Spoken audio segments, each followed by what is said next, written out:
Thank you for listening to Lone Star Community Radio. This program was broadcasted and recorded live from the LSCR studios in downtown Conroe, Texas. Lone Star Community Radio is supported by listeners like you. Donate and sponsor today. For more information on getting involved with Lone Star Community Radio, contact us at lscrstudios@gmail.com or visit us online at www.irlonestar.com. Thank you for taking time to cruise in for Car Club Talk with Robert, Randy, and Dana. And welcome to our home in the Lone Star Community Radio Studios, housed here in Conroe Tower and the county. That is the official flag location where the Lone Star State flag was born. I'm Randy Weldon along with Robert Helmer and Dana Pritchard, and sequestered back in the safe room / sound booth is our sound engineer and producer, Dick Schischler. We are broadcasting from the Lone Star Community Radio Studios at 104.5 and 106.1 FM and streaming worldwide on irlonestar.com, YouTube, and Facebook. I'm Randy Weldon along with Robert Helmer and Dana Pritchard. Morning. And we are your hosts for the Cruisin Car Club Talk. And on today's episode, we have Andrew Rogers with the Woodlands High School, where Andrew is a teacher, car enthusiast, and along with Andrew and along with his students, started a car club called Automotive Enthusiast Club of the Woodlands High School. And Andrew will zoom in. Yep. Okay, so he's going to be zooming in from the high school because Andrew has class. Yeah, I think he's in between class or something when he does it. Yeah, we were lucky he had a break. So, Yeah. And he's going to try to get a student or two. We'll see. if they're Excellent. Available. Excellent. So he's going to be our first guest, correct? Yep. He is. He's Okay. going All to zoom right. in. We'll have to see if Dick can get that QR code up there so people can get the Instagram to their Yeah. Instagram page. Yeah, because Well, they have a show coming up soon. And that's a long name for the high school and for the car club. Yeah, I'm sure they abbreviate it. Yeah. Second guest is the Mustang Club of America member and on the youth committee, Robin Paulsell. Hey, not just a member. He's a national director, and he is the committee chairman of the okay. youth committee Okay. that you happen to sit on. Oh, yeah, I do. We haven't had any meetings yet, though. Well, you just got elected and approved on the board. So So we're going to ask him and see what they've been doing to get the youth involved in the Mustang Club of America and what all they got going on. He also will be zooming in as well. And so Dana, no Candy Crush over there. I was getting the full title of that club. Yeah, that's what it is. Automotive Enthusiast Club of the Woodlands High School. That's a lot of words to put on a T-shirt. It is. Yeah. But so both the guests today are talking about the Utes, right? Right. Yeah. The Utes. Which is good. We got them both, both on the same topic. Okay, but before we get to our guests, let's get to some automotive news, upcoming events, and review some past events. Last Saturday, October the 5th, Mustang Club of Houston held their open car show at Planet Ford. Richard Jones did a great job. Dana and I were both there. We're missing you. Yeah, sorry, man. I was sick last weekend. It was a nice day. We got a little breeze. It was great weather, just great atmosphere. Made it a lot. You didn't sit there and just sweat in a lawn chair. If it God, was that really- makes it nice, doesn't it? Yeah. Plus, you can go in the dealership and cool off on some nice chairs. Yeah. I love the pictures in the dealership. I don't know where they got those pictures, but they were great. It's like, man, I could love have one of these in my living room. With cars or what? Nothing but cars, yeah. Okay. All Ford. Yeah. All right. So, yeah. Probably got them from In-N-Out Burger, but who knows? So, yeah, Richard did a great job, and so did all his volunteers. Just all around good time. So we want to thank the Mustang Club of Houston for putting on the show. Appreciate that, guys. Richard and the crew over there always do a good job. You know, this is his third term. Yeah, I know. So it's I like, know. okay, somebody give this man a break, step up, you know. Robert got a trophy. Yeah. All right. Yeah, I got it for the Celine. First trophy ever. Philip got one No, too. we got so many in the house, we got to put them in storage now. Oh, there were, I think, 3 Corvettes. Philip got a trophy too. I heard Philip got a trophy. Yeah. That's good. Well, October 6th, we had the TWCC, which was a full house, also great weather. It's a beautiful morning. So, Man, I missed that one too. yeah. I don't know if we can pop up that silver car. I don't know if we have that image. Anyway, What's the name of that I didn't catch the name. Did you? Hispano Sousa, Carmen Segura. I don't know, but Segura. It was one of 24 made the first time on the road. yeah, I know it catched everybody's attention. Everybody went over there to take pictures of it. It's all electric. It's from Spain, the only one here in the United States. It's an EV from Europe. Yep. And this, yeah, It's one of the oldest automotive companies in Spain. I think they started in 1920. And if you remember in our last podcast, the electric car was made in around 1920. That's when one of the first electric cars were coming out. So it's an old automotive builder. But yeah, it just blew everybody away, when they came by. Well, I I think this- saw plenty of pictures of it. So Yeah. I think this car is the most expensive car we've had at Cars and Coffee. I think it- 2.7 million, you said? 2.7 million. I think it beats Tillman's group of Yeah. collection. daily driver, right? Ah, Probably I not. doubt it very seriously. wouldn't want to pull up to Kroger in that. Yeah. No, yeah. I think the only thing they need to add is exhaust sounds. Well, they'll probably add that later You on. know, when you come by somebody who's push a button and have a rev sound of a V8 engine or something. Hey, you can get the Sawzall out and cut. Should be doable. Either that or hit the siren. So, get to some news on our couple of podcasts in the back.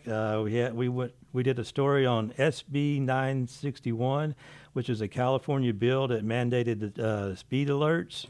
SB is a Senate bill. Senate bill. Now, SB is Senate bill, HB is House bill. Okay. Yeah. So this made it to the Senate. It passed the Senate, and it went all the way to the governor's desk and was vetoed. And I think, and we wanted to applaud SEMA for that. SEMA and it represented over 7,000 primary small businesses nationwide, including 1,500 in California, had expressed serious concerns about the bill. And so they got all their members together and got together and make sure this bill was killed. Well, that's a good thing. I think they realized that they could control our speed after that. Well, what was it here? It has conflict with ongoing federal safety efforts, national vehicle safety regulations. So they were talking about it's interfering with other laws already on the books.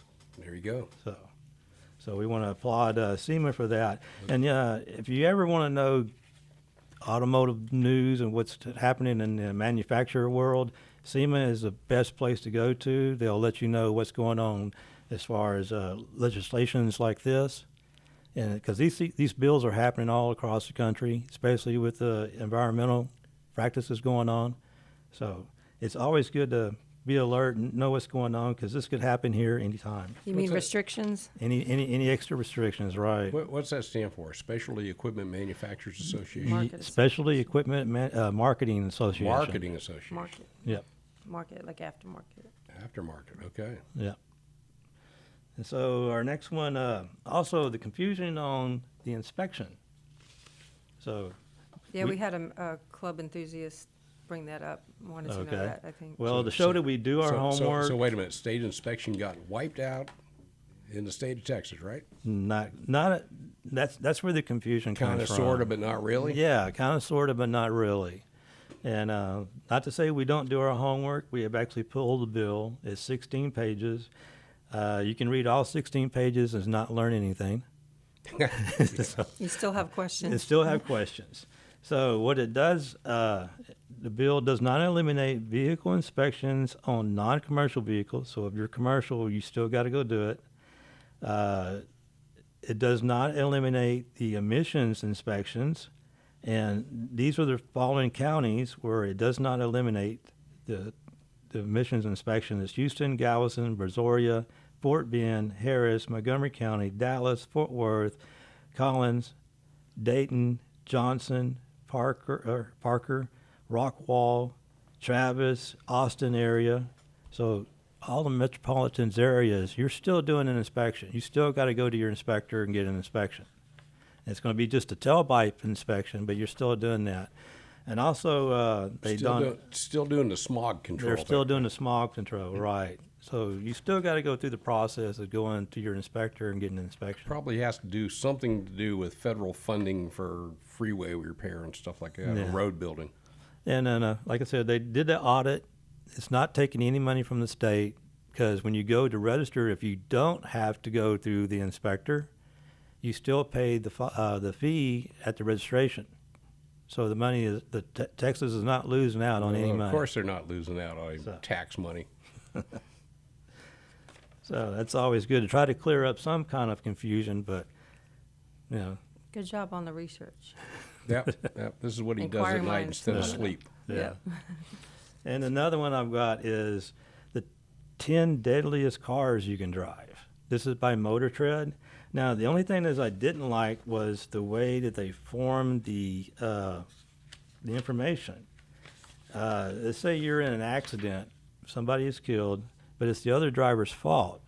But the fact that you drive one of these cars, it put it on them. Well, you have to sign a waiver before you drive it. And like anything. so, like right Read the now, they fine got print. the number one is the Mitsubishi Mirage. 255 deaths per million registered cars. This is how they're going statistically. But Statistically, yeah, but the index of this based on deaths per millions registered vehicles gathered from 2018 to 21 for vehicles from the 2020 model year. The circumstances of each crash aren't filtered out, so the actions of the other driver involved in the accidents impact the results of the outcome of these, which car is bad. And I'm like, that's not fair. So, but, you know, it's in Motor Trend magazine, and I'm like, man, these cars are going to take a ding on this, Yep. you know? yep, they will. You got the Dodge Challenger, the Hyundai Accent, the Chevy Spark, the Kia, the Dodge Challenger Hemi, the Nissan Element, and the Kia, another Kia, and a Chevrolet Camaro.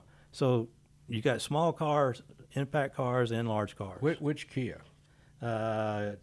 Forte. The Forte. And I'm surprised that the two Dodges are the Charger and the Challenger.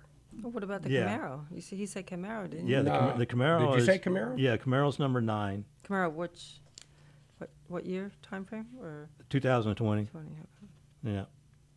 So yeah, I was Well- reading all this, and you know, and that's just The Spark doesn't surprise me. I mean, hence its name, Does right? it catch us on It catches fire? on fire. Right. Yeah. And if you look at the Mirage, I mean, it doesn't look like a dangerous car, does it?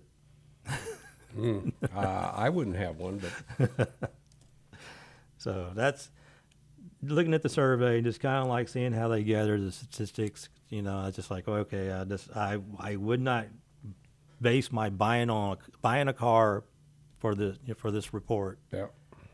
So.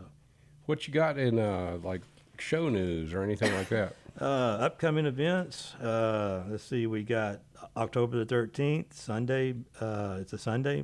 Best Automotive is hosting its fall open show at the Town Center in Kingwood. That's always a great show. Like I said, it's got restaurants all around it. You got plenty of places to go eat and get out. If it's too hot, you got places to get out and get in the shade. October 19th and 20th, we have the Wolf Creek Park in Cold Springs, Texas, which is also a beautiful environment. For more info, go to coldSprings.org. And then, I don't know if you're going to be at this one, October 27th, the Sam Houston Corvette Show. You're going to be Yeah, there? I think we'll be there. Yeah. It's What always a about nice your show. dad? Yeah, I think he's going to be there too. So They're members of the Sam Houston Corvette Club, aren't they? yeah, for over 20 years. 20 years. Yep. Did they help start it? No, they didn't help start it. But when we first got into the Corvette world, that was the first club he joined. So Yeah. and then we became a part of it. But I'm going to see if I can drive the Z06 How long has Phil had his Corvette? since 2021.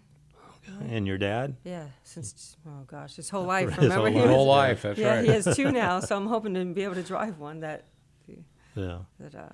bring it Don't out. let them drive that drag car. Yeah. That's the one I want to drive.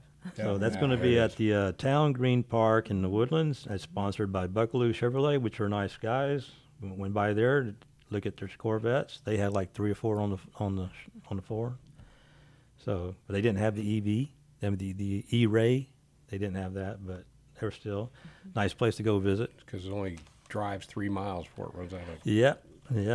And that is like the new McLaren. Yeah, actually. You have anything? Well, I was going to say the Woodlands High School Automotive Enthusiast Club is having their event at On the Woodward 26th, Stadium. right? On the Yeah, it was 26th. the day before, so Yeah. that's what I was going to see, make sure that we had that on the calendar. 'Cause I thought it was And- right before that. And we can't forget Northside's November the 2nd in New Caney, Bull Solace. Solace Park in New Caney. November the 2nd, open car show. Yeah, we just registered for that, for the covered All park. right. Right, and you can go to carshowfund.com to register for that. Yep. And also you can go to carshowfund.com to look up what car shows are happening. You can register for 3 or 4 shows. Yes, sir. Okay. Tell us about this McLaren, then we need to get out of here and give some station Okay, recognition. well, 2.1 million, that's all. Here we go. And it's packing 1,258 horsepower with a plug-in hybrid. The W1 is the most powerful McLaren ever, okay?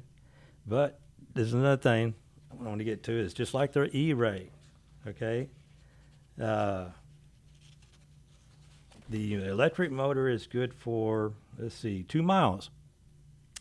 A whole 2 miles. A whole 2 miles. Wow. And so it's like qualifying lap. Don't they have a backup? Well, what it does is it generates. It takes 22 minutes to get to 80% back, the battery back. So they're claiming if you're on a track with this, you're still going to be consistent in speed because the battery's going to be constantly coming on and off. But when the battery goes off, you lose 342 horses.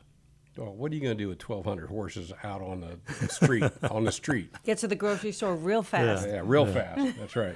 So it's a beautiful car. It's black and orange, the one I had pictures of.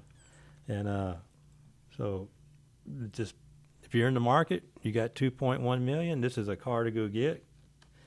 So I need something else to sit in front of the house. right, something to bring the coffee and cars and coffee. That's right. Yeah, if I show up again, right, I've got to actually show up the next time. Yeah. So You need to RSVP. I need to RSVP. That's right. Now let's get some station recognition here, and then we'll come back with our first guest, who I think is actually on a break from teaching class. Okay. This is Cruisin' Car Club Talk on Lone Star 104.5 and 106.1 FM. Or for those of you who may have wandered outside the listening area, we can be streamed around the globe on irlonestar.com, YouTube, or Facebook. And we'll be right back with our first guest.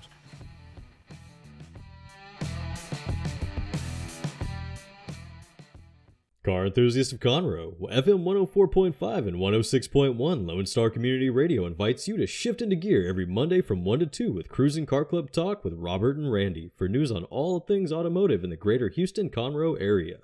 Can't make a live show? We've got you covered. You can find all of our uncut content, including full episodes on Spotify, iTunes, Play Store, YouTube, Facebook, and irlonestar.com. Again, that's Mondays 1 to 2, Cruisin' Car Club Talk with Robert and Randy. See you there.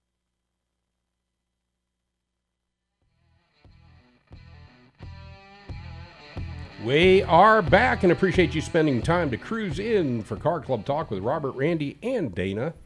And who do we have on this segment, guys? We have Andrew Rogers, and Andrew is a teacher and car enthusiast. And along with his students, Andrew started a car club called Automotive Enthusiast Club of the Woodlands High School. Good morning, Andrew. Morning, guys. And Andrew's, if you don't know, Andrew's the one with the beard. Social studies teacher? Yeah. And who do you have with you, Andrew? I'm Athen. I'm the vice president of the club. Our president couldn't be here. Okay. Athen Hart. All right. Well, thank you for joining us. Yeah, we appreciate you guys taking time. I say, hey, you're on my my good friend list, man. You've got a picture. I think that's John Force's, or no, is that Gary Dencham's car back there? This behind me, Yeah, this one, that's a rally car. That's David Higgins. David For the- Higgins. Well, there you go. Now I don't even know that name. Yeah. I've been away from drag racing too long. Hey, I watched a video of y'all's car show. Who was walking around with the crescent wrench as a mic? Oh, I think that was our president from last year. That was Clay Paez. Yeah, he was walking around, kind of doing spot interviews of people that showed up to our big event. Quite a character. Oh yeah, Yeah, he made the video fun to watch. It really was. definitely. He's a funny guy. It was a good turnout. It was a good turnout. Yeah. We had at that one, I think it was a little bit less. I think we had finished the day about 180 cars.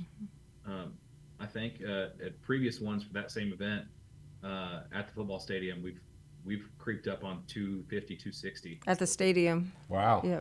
But at the school, you have it once a month, right? Cars and coffee. We try to do about once a month here at the high school.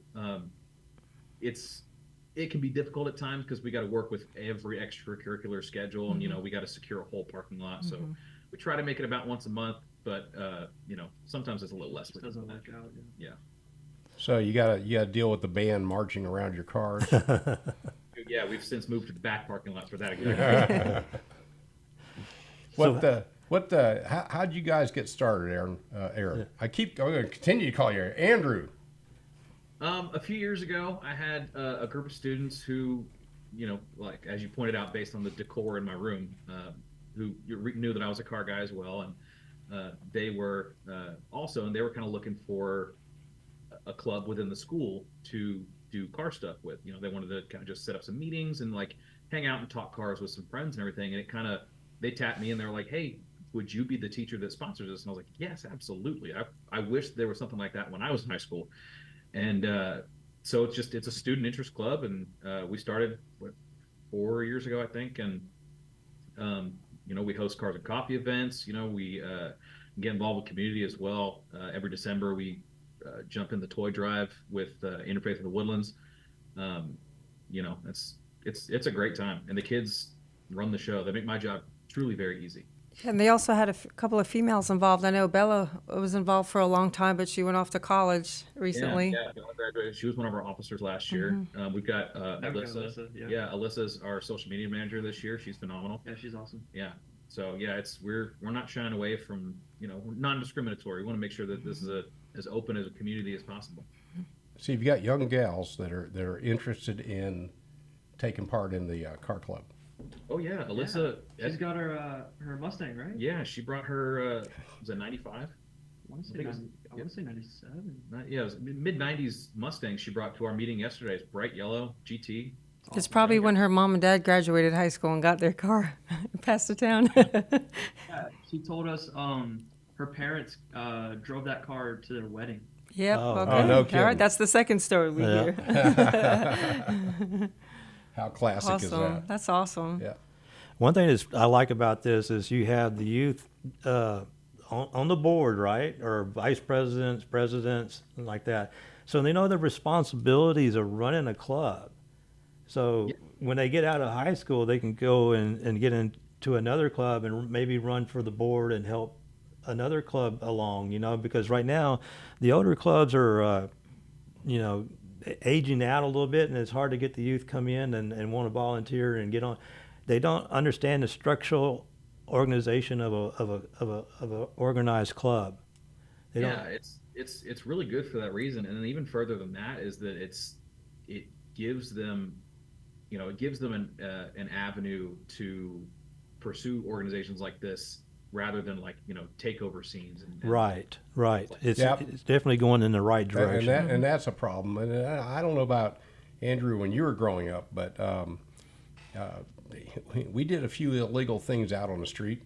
I may or may not be aware of some of the things that happened. Yep. I may not have bared witness to a few of those things, but I am at work right now, so. I'm right there with you. I may or may not know about them, but there was what was that? On the only thing, Rankin Road was the place to go, but that was off the beat and curve. And Brittmore. Yeah, it was out in the country at the time. The police still showed up in their helicopters yeah, because it was one way in and one way out. There was no escape. Yep.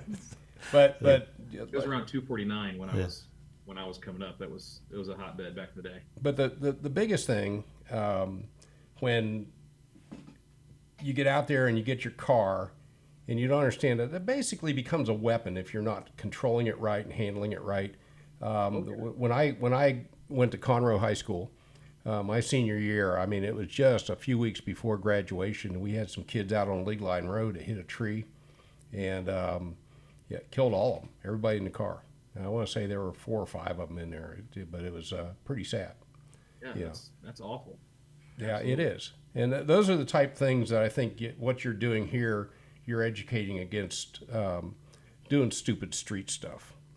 Yeah, and absolutely. And like I said, it's not even, obviously that's what I want as well. I want the kids to be able to be safe and enjoy cars, enjoy the community without endangering themselves and others. But truly, the kids are on board. Like, I don't have to convince them or teach them of any of that. They know the dangers of the scene. They know what they should and shouldn't be doing, and they represent the club and the school and the district really, really well wherever they go. That's awesome. Well, that's I gave my daughter. So another component of this is teaching younger people how to properly maintain their car. And Athen, I'm sure you're picking up on that. If you don't get it at home, I know a little bit too much, just all the time. What are you driving now, Athen? So I drive, and I don't know if this is like y'all's taste, but I drive a FC convertible. It's the Mazda RX-7. Oh, cool. And, yeah, you know the rotary engines, Yeah, right? that's awesome. Yeah. We actually had one at the local car show this weekend. Yep. Well, you would think that the first thing I would have to deal with is the rotary engine blowing up or losing an apex seal, and it's never been that. The rotary is awesome. Everything surrounding that car, from transmission, Timing belt. it's the worst. It's terrible. But I love it. I love it so much. How did you Like, learn to do the maintenance on it? Maintenance, I mean, I try to do most of the stuff myself, but if I can't, I mean, I have no. But how did you choice. learn? Do you YouTube videos? Where do the kids learn these days, if not from their parents or grandparents? Learning was, I got into cars around like 5th or 6th grade, and it was mostly from games or a movie or something. And from there, it progressed onto YouTube, and then it's personalities I know that happen to be liking cars. And I would just deep dive into just car videos where I see people taking stuff apart, putting it back together, how stuff works. And that just really intrigued me. So now I've got a really expensive passion. That's awesome. Yeah. How has the club grown in 4 years? Really well. We started out, I think our first year, gosh, we probably only had 8, 9 members, I think, that would stick around the whole school year. Yeah, we'll have 25, 30 students that show up to our meetings regularly. Yeah. It's grown to that end, but also like notoriety. We've got a bunch of people on our Facebook page and stuff. We've got regulars now that show up to our Cars and Coffee events, which is an awesome feeling. Seeing the same cars and like making friends that way is really cool. What's required to be a member? Go to the school. Yeah, got to be a student. Just be a student? Yeah, they got to be willing to put in hours to run the events. When they happen, the kids will they put on high vis vests and they direct the traffic. They work the welcome tent and do all the things they would need to do to make the event run smoothly. So you got to be willing and able to do that. But other than that, it's just you got to be either into cars or just wanting to be into cars. We've got some students that don't. They're not totally into it. They're not like everything they're focusing on is on cars like some of us, but they just have like a light interest and they're like, maybe. Or they want to be. Yeah. Or they have friends that are. Exactly. A lot of people just join because they want to, I don't know, see what it's about, and a lot of them stay. Mm-hmm. Okay, one of the things we're battling with is we have a lot of young people that have no interest in driving. Do y'all see that? Well, they have no interest in doing car shows. They have no interest in getting a driver's license. Oh, well, there is that. Yeah. Like your son, right? Yep. I've got a teenage daughter as well, and she turns 18 soon, and she just recently got her license, and we've been trying to push for that for a while, my wife and I. But she, now that she's driving, she loves it. Yeah. I think it's part of it. It can be a stressful thing. There's crazy people out on the road, and of course with the advent of social media and the internet, those crazy people on the road are all the more visible. Right. You see the videos, you hear the horror stories. Yes, you can imagine. Yeah, Athen, what have you learned as far as organizing events? Organizing events, that's actually something I want to do on my own in the future, is organize an event. I have some people that I would want to do that with, but as far as I'm concerned, like Mr. Rogers teaching us how to, like, where we're going to park cars, how we want to do it, whether we want it compact or spaced out. We learn so much. Even if you're not someone that wants to go and organize your own event, you'll learn so much about it just by being in the club and being a part of it. Yeah. Well, that's good because I could really use students like you to help me out at the Woodlands Cars and Coffee for a cause. We're always looking for volunteers and for young people who want to learn because I have a lot to teach doing this for over 20 years. So I'd be more than happy to team up with you guys and help out. Maybe get some school Also, credit. Yeah. We had one guy on here there was another club, I don't remember what it was, that he was president of, and they actually gave him, there was a community outreach requirement, and he got credit at the school for taking that part Eric? in volunteering with us Eric? at TWCC. Eric, yeah. Yeah. Yeah, he volunteered for 2 years with us, I believe. I think I remember Eric from your events, Dana. Yeah, I've tried to look into that, for my students, because I want them to be able to get some tangible credit for what they do in here instead of just like a cool experience, which it is, but still, it's a little bit trickier because like I said, it's a student interest club. It's not for school credit or anything like that, but for community outreach, I think that's something that should be possible. It's such a cool thing that these kids are able to do for themselves, and then, like I said, for the community. And it may not be for school credit, but it will be for life credit coming to one of our events. Yeah. So, Athen, you feel like you've been kind of guided along here by Mr. Rogers? And that Mr. Rogers thing sounds really weird to me. Yeah. I'm either calling you Aaron or now I'm Andrew. Mr. Rogers. Like, wow. Andrew. Well, But that works. It's always a beautiful day in my neighborhood. I'll bet it is. I'll bet it is. But as far as like, you've been given some guidelines on how to organize an event and pull this together and how to get volunteers and stuff like that. Yeah, and I mean, this is no disrespect to Mr. Rogers, but it's a lot. It's mostly student run. Like when he says it's mostly student run, I mean, we do everything. Yeah. And it's not that you do nothing, obviously. No, he's a great leader. I try to foster a sort of sink or swim environment with the, Yeah.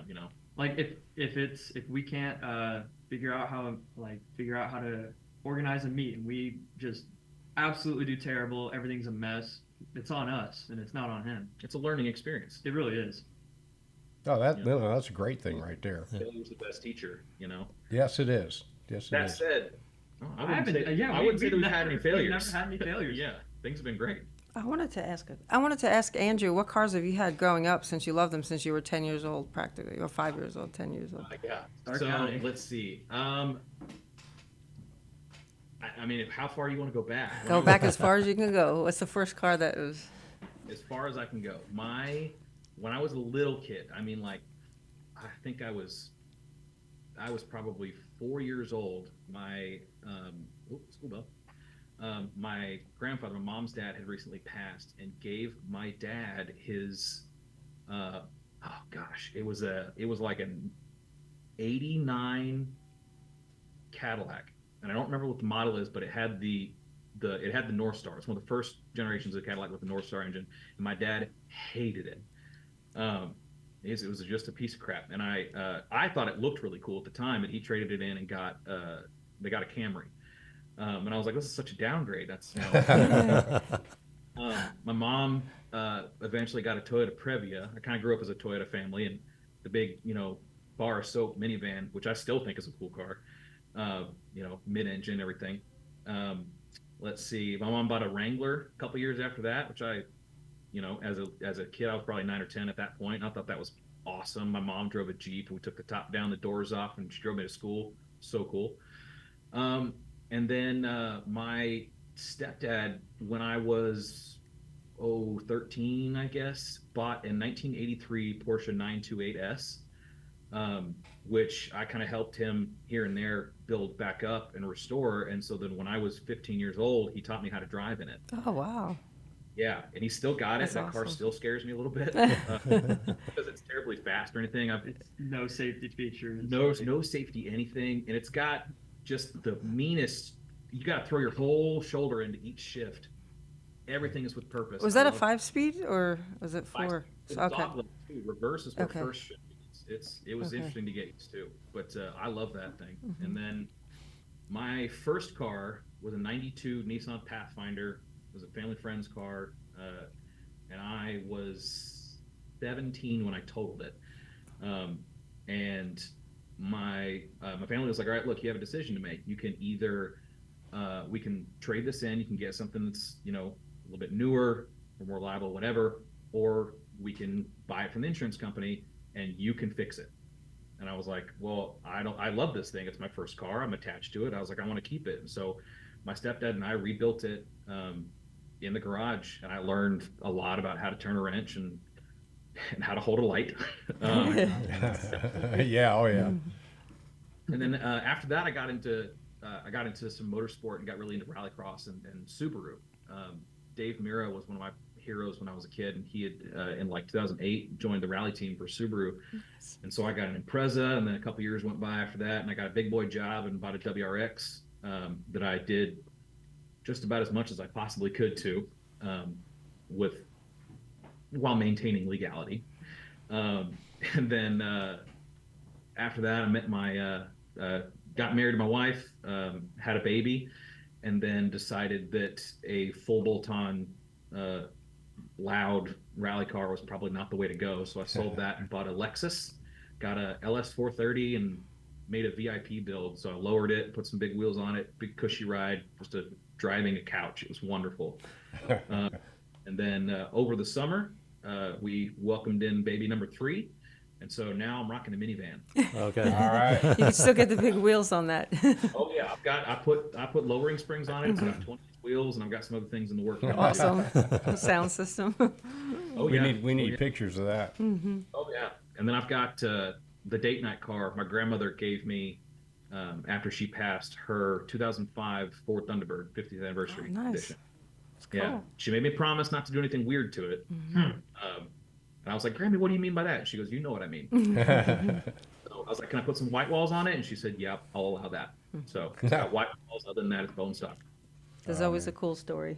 Always, yeah, that's great. Thank you. That's great. Hey, Yeah, we're happy to share my car history. Hey, how do people find you?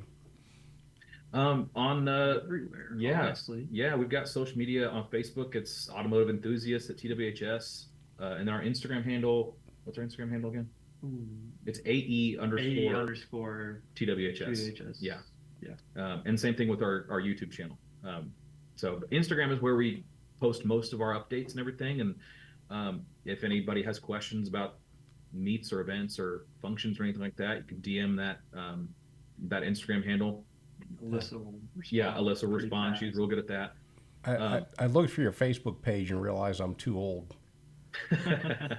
Yeah, we just saw your Facebook post about the show coming up at Woodforest Stadium. So Yeah, October 26th. So turns out that the superintendent for Conroe IC, Dr. Curtis Null, is also a car guy. yeah, He's Dana, I was telling you about it. He's got I think it's an '89 ASC McLaren convertible Mustang, which is just show car clean. Pretty nice. Yeah, and I talked with him a couple years ago about doing a Cars and Coffee, or invited him to a Cars and Coffee, and he was like, "You know what? We tried to do a district one a while ago, and it kind of petered out." And I was like, "I got some guys who can handle that." So that was a few years ago, and now it's evolved into this. So on the 26th, yeah, we've got our next our event. It's a little close to Halloween, so it's kind of a Halloween theme to it. Ah, good. Yeah, that you can dress up your cars and stuff. I can't wait for that. Yeah, it's gonna be a good time. Just make us another video so we can watch that. Yeah. Well, on the 26th, I'll be back in Houston, so try to get out to that. if you can get up early enough, I can get up early enough. 8 to 11. 8 to 11, roll-ins at 7:30 if you want. Yeah, it's a great time. And We'll you have coffee. We do. Yeah, we try to provide free coffee at all of our events, and some other. This one, School makes pastries, right? yeah. So I don't remember which school, which organization. Is it College Park? It's College I think it's Park. College Park High School that's going to be providing pastries as well. There, and then we've got a Hot Wheels vendor. Yeah, Cool Kids Collectors Club Hot Wheels vendor. They show out. They come to all of our events, and they sell Hot Wheels and other die-cast collectibles. Yeah, it's and with this district event, it's a showcase for all the schools that involve themselves. College Park's robotics team is going to come out and give a demonstration with their competitive robot, which is really cool. Oh, that'd be cool. And it also gets the parents involved. They get to bring their cars out to the. Oh, nice. Yeah, support the high school. That's great. I Bring love out that Cadillac. Love that. Guys, we've got to get out of here for station recognition, but we appreciate you taking time to zoom in. I know you're is school? Yeah, school's back in, so you're teaching again. Yeah. You got class today. Yeah. We do, yeah. That's all right. That's yeah. Don't worry about it. We're so glad that you were able to come on today, though. Thank Yeah, you so much, and you keep in touch, Ethan, too. Yeah, All right, we'll give you a permit to skip. That's it. All right, guys. Thank you so much. Thank Take you. care. Take care. Do. This is Cruisin' Car Club Talk on Lone Star 104.5 and 106.1 FM, or for those Globetrotters out there, we can be streamed anywhere on earth at irlonestar.com, on Facebook, or on YouTube. I'm Randy. That's Robert. This is Dana. And we'll be right back with our next guest. Stay tuned.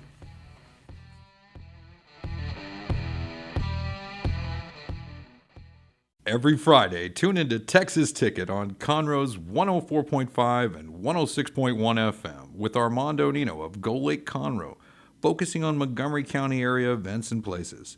Get a feel of the Texas spirit at the event, paired with guest and vendor interviews, event coverage, and ticket giveaways, and so much more. Join us Fridays and punch your Texas ticket. For more information on the show, visit irlonestar.com/Texas Ticket. Dick will count us in. I don't know if you can see him back there or not. I can only see me. Yeah, okay. Well, I think he'll put us up there in a second.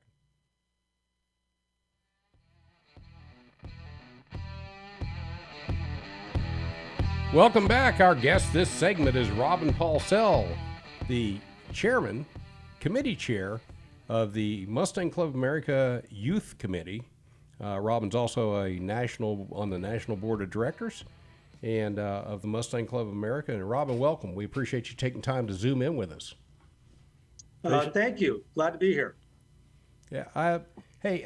So you were supposed to head towards Savannah, and I'm assuming you saw there's weather headed that way. Yeah, just a little bit. Yeah.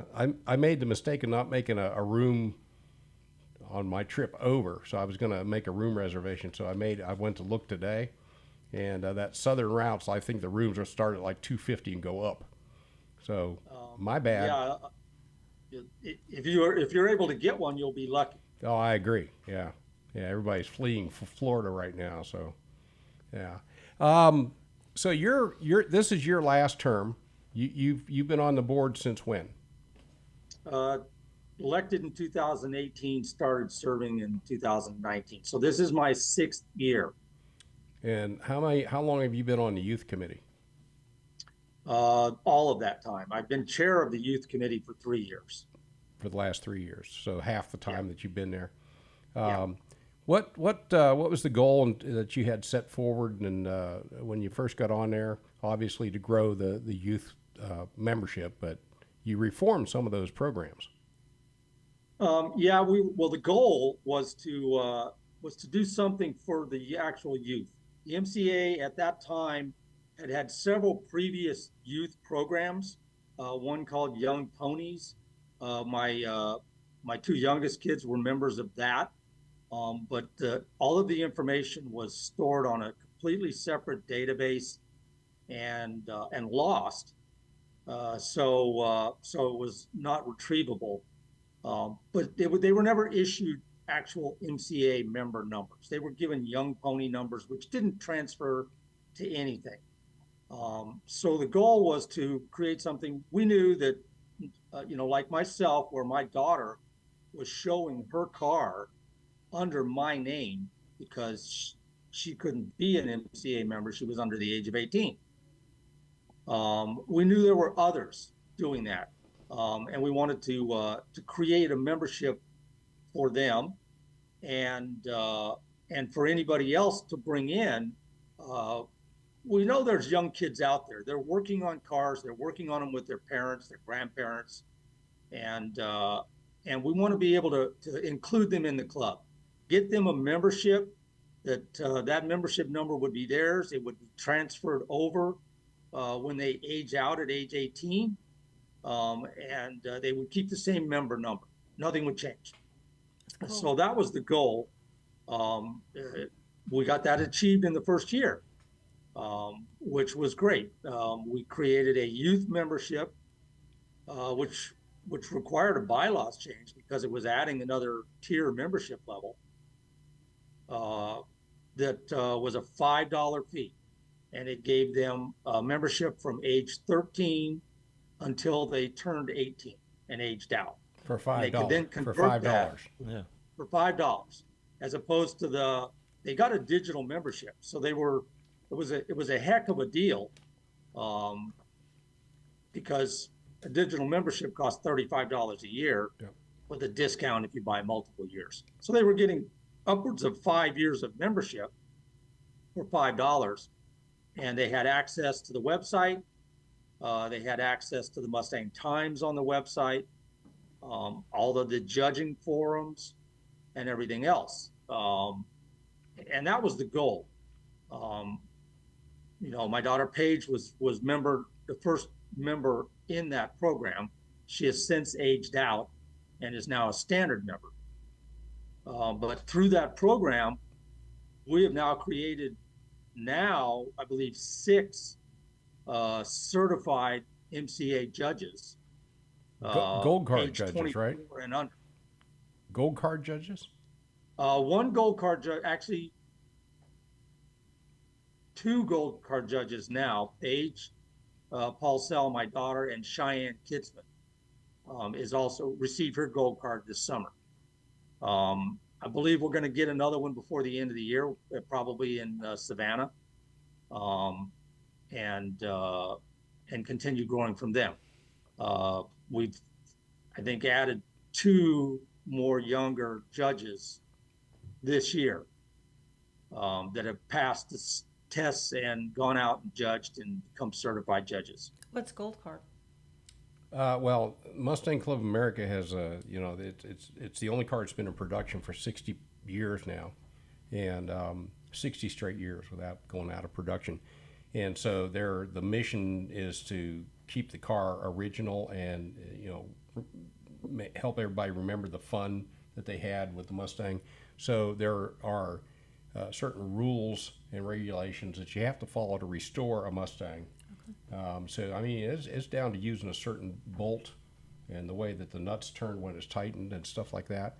And so these judges have to know that. So you have to go that they through can judge it. training Yep. to become a gold. Yep. That's cool. Yep. What was the process, Rob, and how Well, long did it take Paige? Let me correct you there a little bit, Randy. Please do. Please do. Because we have multiple classes of cars in the Mustang Club of America, all the way from your daily driver, which can be either an older classic Mustang or a brand new Mustang. So we have a daily driven class. Those cars are judged on cleanliness and craftsmanship only. They're not judged on originality. Many of them are brand new cars. But we also have what's considered the occasional driven car, and that class, those are anywhere from older classic Mustangs to modern Mustangs that are not 100% original. The owners choose not to do them that way. They want to do personalized additions or modifications to some extent. So we have judging rules and judging sheets for the occasional driven class. Then we have modified cars. These are cars that are so highly modified that they shouldn't be in the occasional driven, daily driven, or the originality classes, the concourse classes, and the original unrestored cars. And then, of course, we have the original unrestored concourse classes for those people who keep their cars original. And the requirement on that is that the cars be 20 years old. So you're not putting brand new cars in the originality and so forth. They're not being restored. That's cool. So we have judges for all of those categories. I'm a gold card judge in the occasional driven, daily driven class, which also includes the specialty class, which is simply Roush's, Celine's, Shelby's, specialty cars, Boss 302s. They can get in their own class, uses the same rules as the occasional driven class. So we have judges certified for that. And right now, all of our younger judges are certified occasional driven, daily driven judges. And then we have judges that are certified for the actual concourse classes, and that gets broken down by years. So there are judges that specifically judge in the 64 through 66, 67, 68, 69 through 70, 71, 73, 74, 78, basically every generation of Mustang. Cool. And those guys are, so their exams, their certificate tests are specific for their class they're judging. Whereas our occasional driven, daily driven test is a general cleanliness and craftsmanship. We don't judge on originality. Okay. Does that help? Cool. Yes, Help I you like that. understand? It's very thorough. Yeah. I wonder, do a lot of people get certified in all of those categories? Or? We have several judges that are certified in multiple classes as far as concourse, and some of those guys are also certified for occasional driven, daily driven, and modified, because the modified classes takes a special judge as well. Yeah. What if you have a youth that not interested in judging? What else do y'all have to offer? Well, if they're not interested in judging, they're not interested in showing their car. They just want to, be part of the community and hang out. We have driving events. Mustang Club of America puts on at least one driving event. We actually had two this year. One of them was just a little tiny event. Randy was there. You may have heard of it. It was the 60th anniversary of the Mustang at Barber Motorsports Park. We had somewhere in the range of 2,000 Mustangs there at the show and on display, and several hundred Mustangs running the track events. So if they want to drive their car, we have track events, autocross, road coursing, and so forth, that they can get involved that way as well. Yeah. And what can the local clubs do to help? Well, we have regional chapters, roughly around 180 of them. Right. And I always recommend that if you're going to join the national club, you're joining the national club for benefits, because we have really great benefits, and to do the national shows and things like that. But you should also join a regional club in your area where you can do the local things, cars and coffees, cruise-ins, local car shows, monthly meetings, general meetings and such. And many of them, we put on with my regional club, we put on an annual car show. We do a abbreviated Mustang Club of America style judging class with that. We do judging seminars, and we open that up to anybody to come and learn how to judge your Mustang or how your car is going to be judged. And it's a great intro to MCA national judging. Yeah. How many members do you have in this 13 to 18th age group? Right around 40 members right now. I mean, some age in and we get new members. Right. So not nearly enough. Right. I'd like to have, 4,000 young members. So that's what we got to do. I haven't been to a meeting yet with the youth committee, even though that's what I've done. I've joined for the youth committee.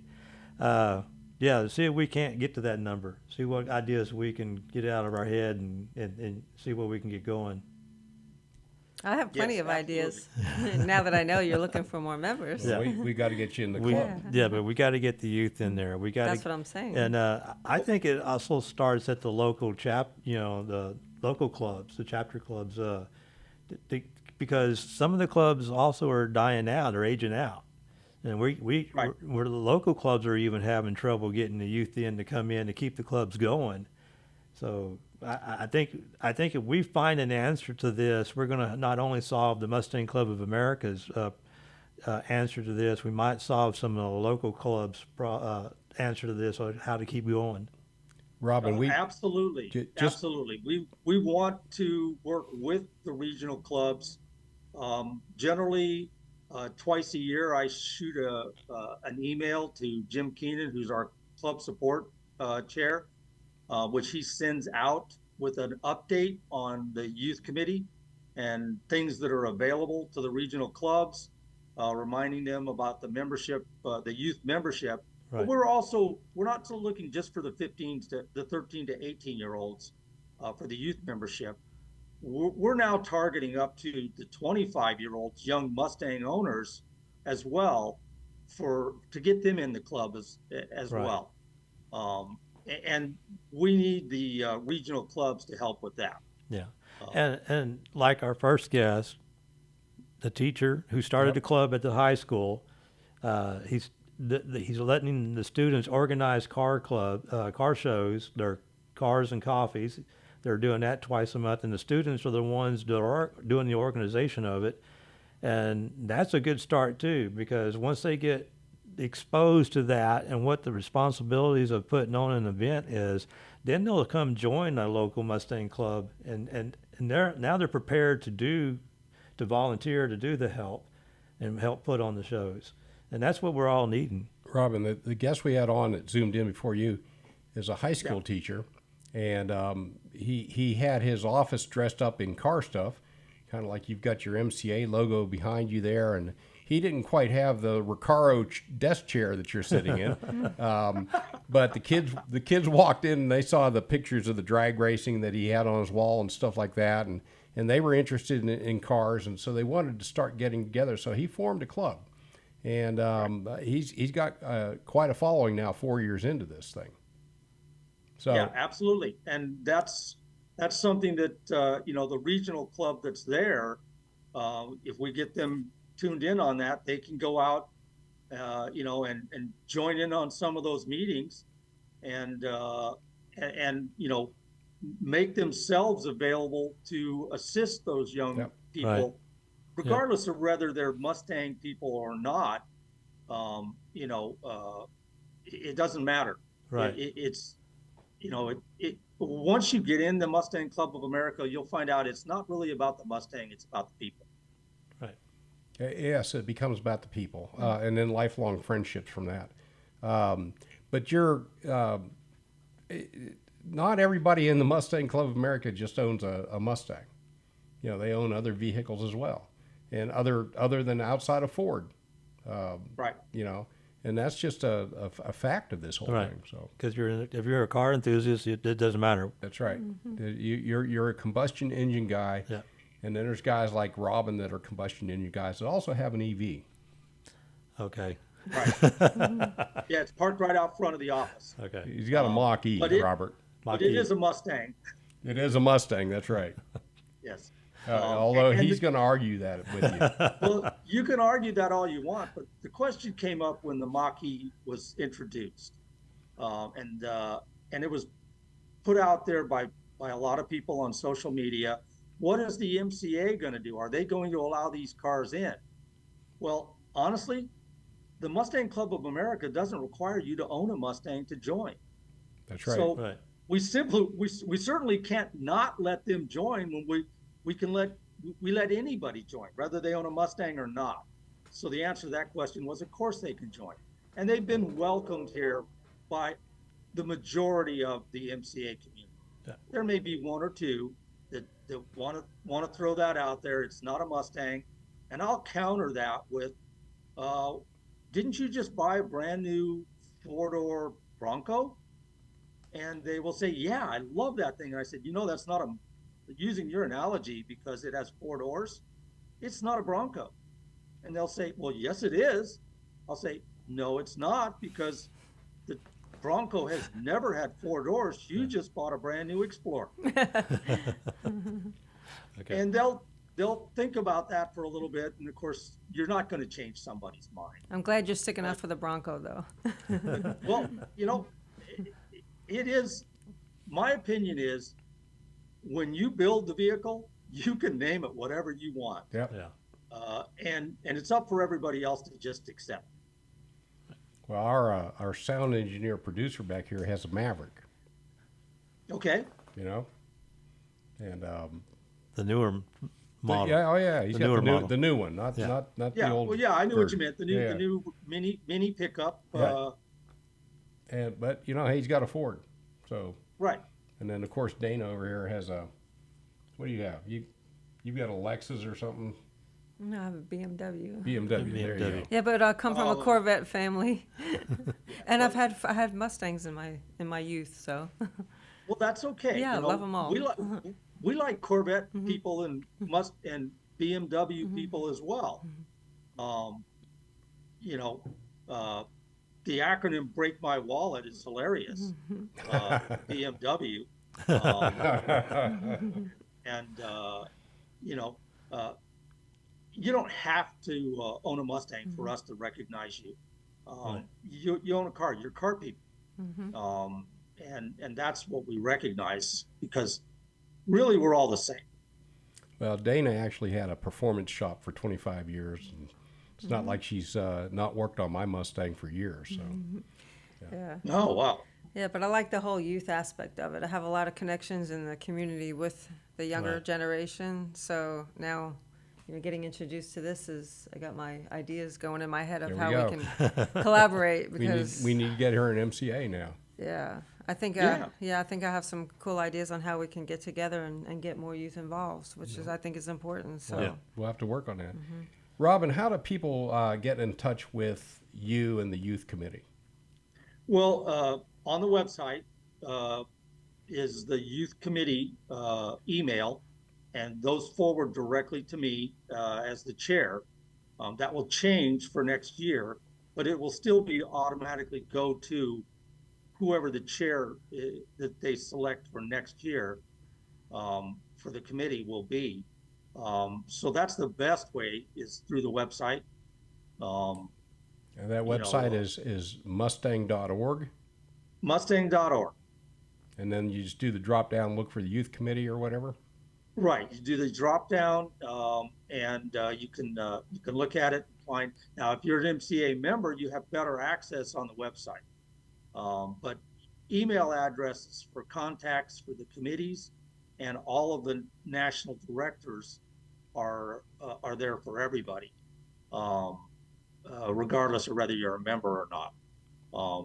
But once you become a member, there's a whole bunch more information on there. All about the judging, every different judging class, all of the different rules for all of the different judging classes, and so forth. And then, of course, they have the forums with the judges. If you have technical questions, you can ask them in one of the forums. Okay, so go to mustang.org and you get information from there. We're about to get out of here. We've kind of hit our time limit, but we appreciate you taking time to zoom in from from sunny Northern California. Yeah, sunny Northern California, and yeah, Mustang.org, and you can also join there, Dana. okay, There's a little thing that says join the MCA. okay, Become cool. a member, right? Yes. Become a member. That way you can sign in and you can see all the more information on the website. And then Yep. we can get the local. I don't see a lot of chatter though on the forums. I mean, I see the forums there, but I don't see a lot of chatter. But it's there. Typically the forums seem to be more for the concourse people looking for questions and things like that. Okay. A lot of people simply go to the one of the resources there is a judges list, Right. and all gold card judges. And I think Dana asked the question earlier, is what's the difference between a regular judge and a gold card judge? To become a gold card judge, you have to judge multiple shows and exhibited the ability to judge, keep up with the judging rules, because they can change annually, and show the leadership, because every judging team is going to have at least one gold card judge on it, and they're going to be bringing along the other certified judges with additional experience. So they'll have people shadowing you and watching what you're doing. Yeah. Yep. Finally get approved at that point. So everybody's on the same scale. You go, right, you take your test, show up at an MCA National. You will be assigned to a judging team depending on how your test, what category you tested in. And you will go out with that judging team and you will exhibit, you know, your knowledge from your test with that, and then they will sign off your actual certificate. And then from there, it's just how many shows you do. Some gold card judges might get their gold card in 5 or 6 shows. Some might not get it till 10 or more. It just kind of depends. But it's the more often you judge, the easier it is. So more shows you attend and judge. Right. Robin, thanks again. Robin Paulsell, the committee chairman for the Youth Mustang Club of America Youth Committee, that can be reached at mustang.org. We appreciate you taking time to zoom in with us. Nice to meet you. Thank you. Thank you. Thank Nice you. to meet you. Take Nice care. to be here. All right, take care, Robin. And that's it for this episode of Cruisin' Car Club Talk. I'm Randy Weldon. That guy's Robert Helmer. This is Dana Pritchard. And locked up back in the safe room / sound booth is our sound engineer and producer, Dick Schischler. We are broadcasting from the studios of Lone Star Community Radio on 104.5 and 106.1 FM and streaming worldwide at irlonestar.com, on Facebook, and on YouTube. And we look forward to spending more time with you on our next episode of Cruise In Car Club Talk with Robert, Randy, and Dana. Thanks, guys. Thank you, Dana.